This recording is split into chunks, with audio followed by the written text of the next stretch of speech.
Hey, good people. This week, we are going to be talking about race and ethnicity. In this week's chapter, we're really going to be exploring some of the issues that come up when we're talking about race and ethnicity within our society, and also looking at it from a global perspective. But this is one of those topics and one of those chapters that truly is interesting and one that needs to be addressed, but it's also one of those topics where people like to avoid talking about.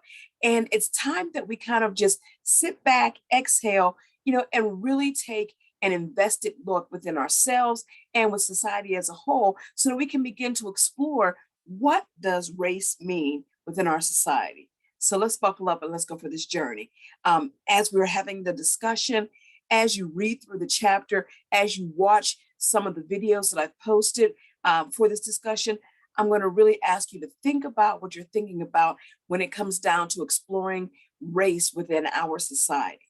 All right, so let's go ahead and get started. When we start talking about race within our society, first and foremost, and I'm sure that you remember this from Intro to Sociology, we know that race is a social construction, meaning that race is not something that is determined biologically. However, there are biological factors that help us or that encourage us to place people in certain racial categories. One of the issues that the book brings up, and it just introduces us to this, and it introduces us to this topic very briefly, is called the one drop rule.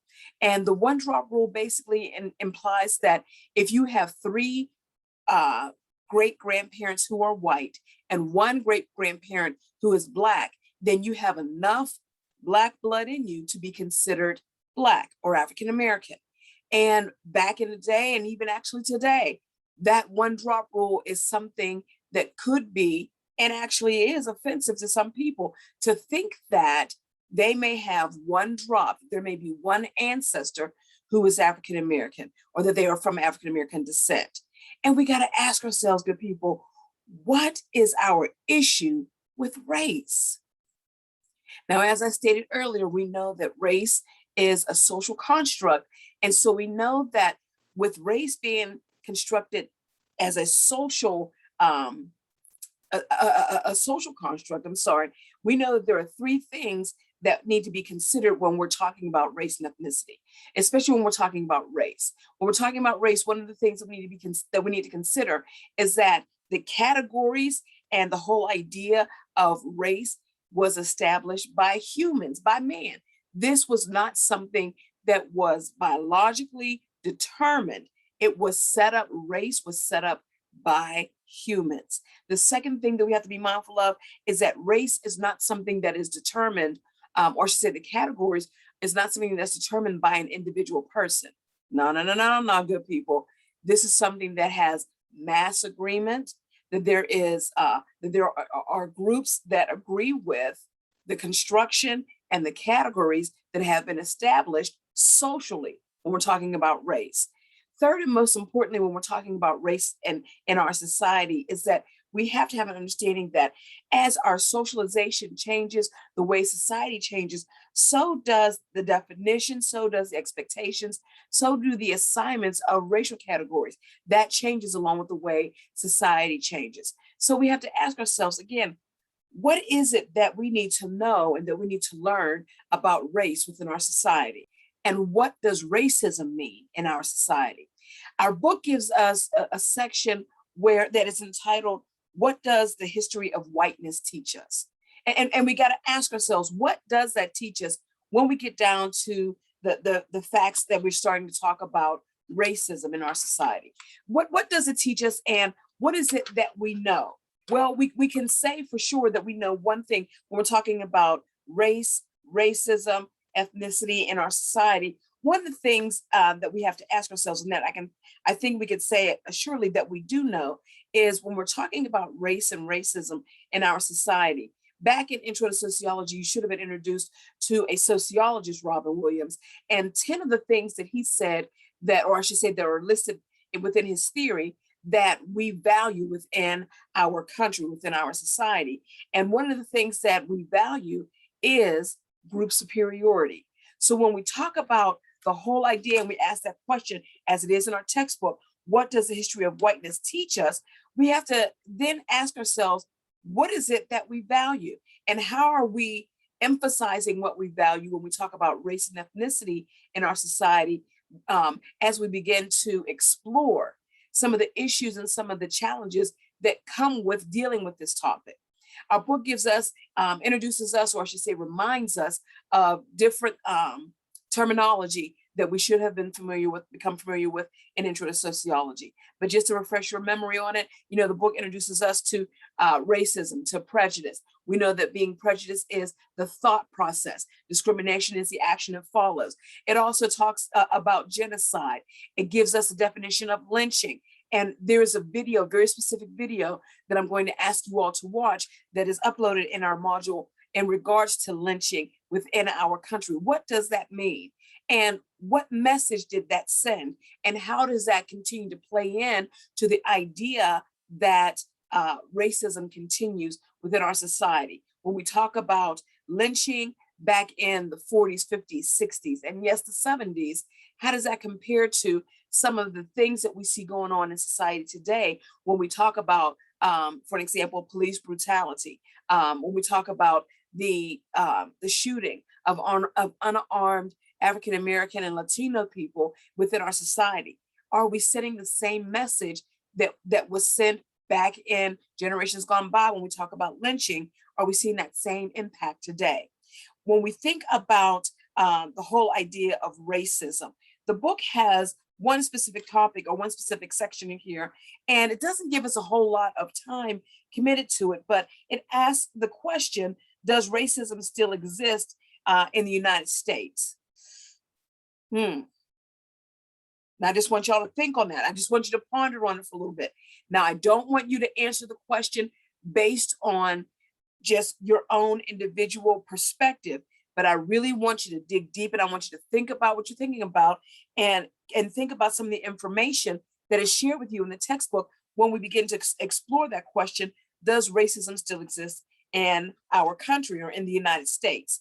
There is a podcast that I posted for you all in the module entitled South Lake.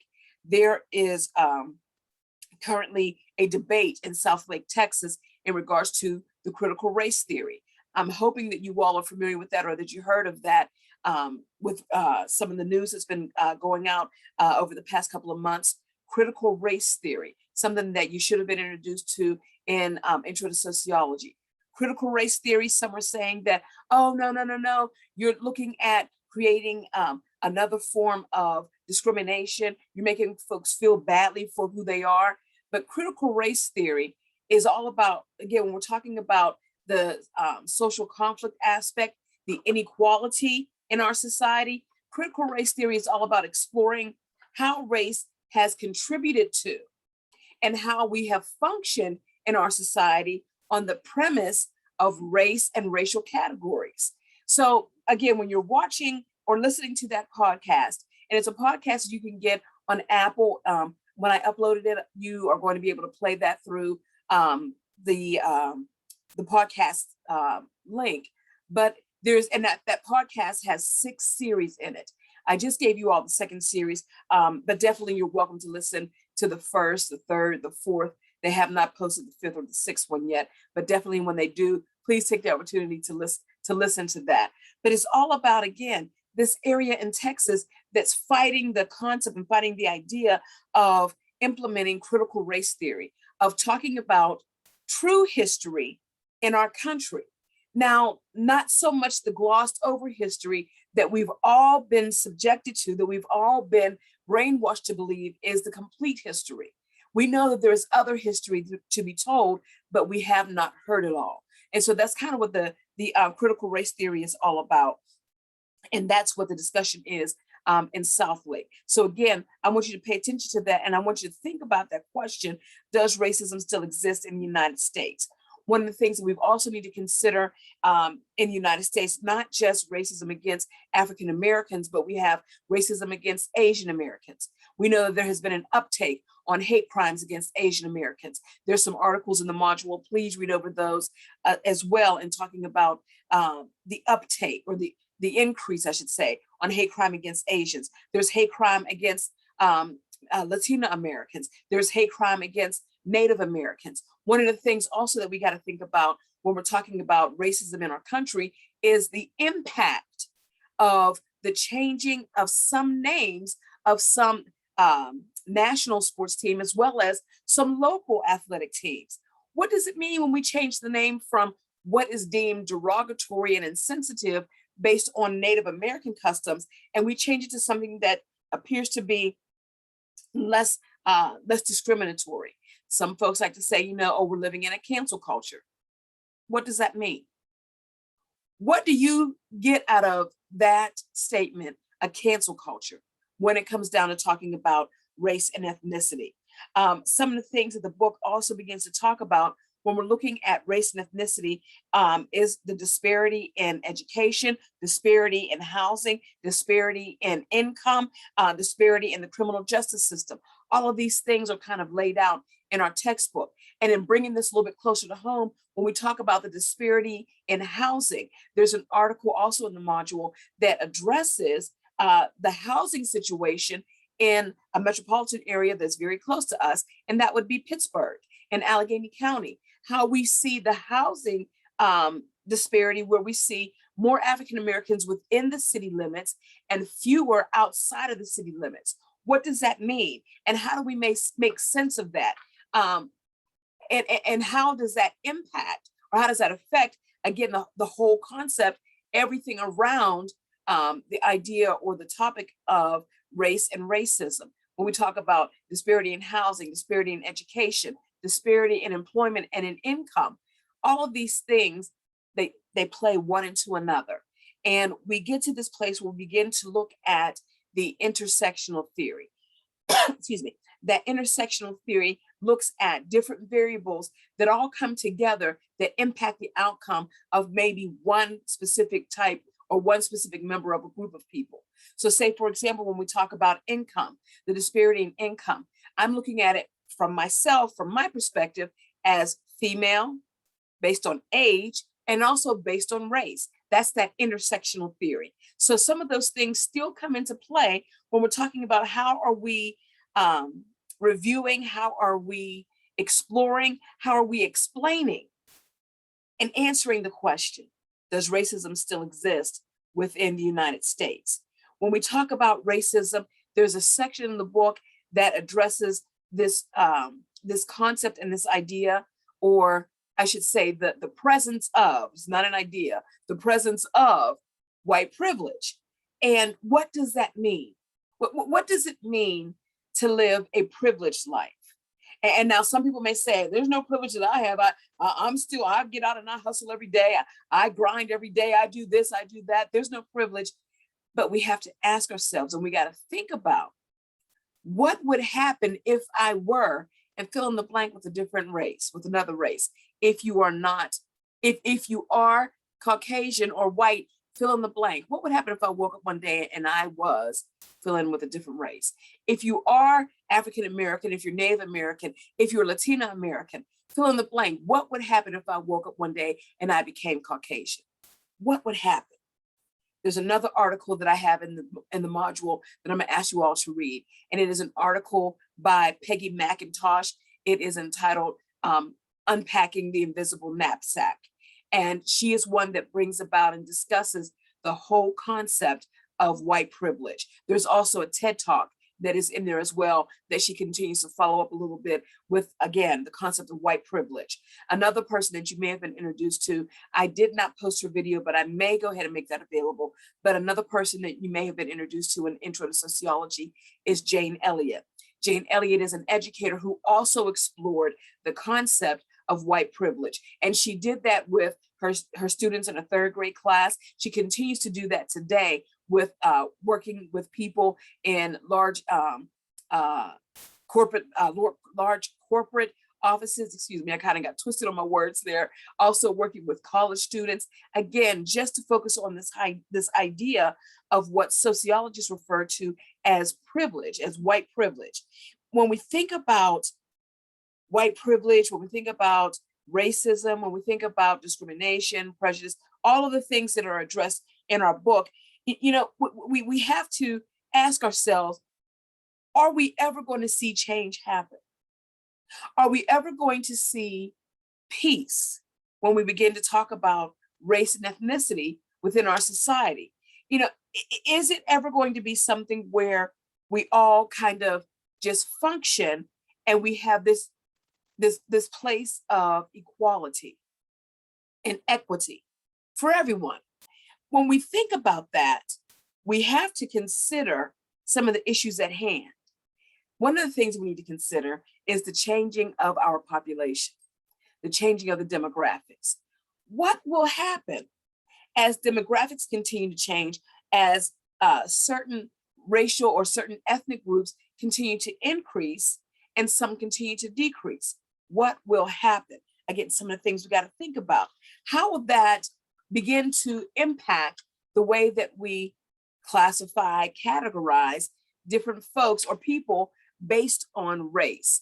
Will that change the way that our society functions? Will we still value group superiority, or will that change? There's a lot of stuff that we need to consider when we're talking about race and ethnicity. Our book goes through and gives us a lot of data, a lot of research-based information. So I'm going to encourage you not just to stop after listening to this lecture, but make sure you read the chapter on race and ethnicity so you can have some informed opinions when you're participating on the discussion board and when you're completing the assignments.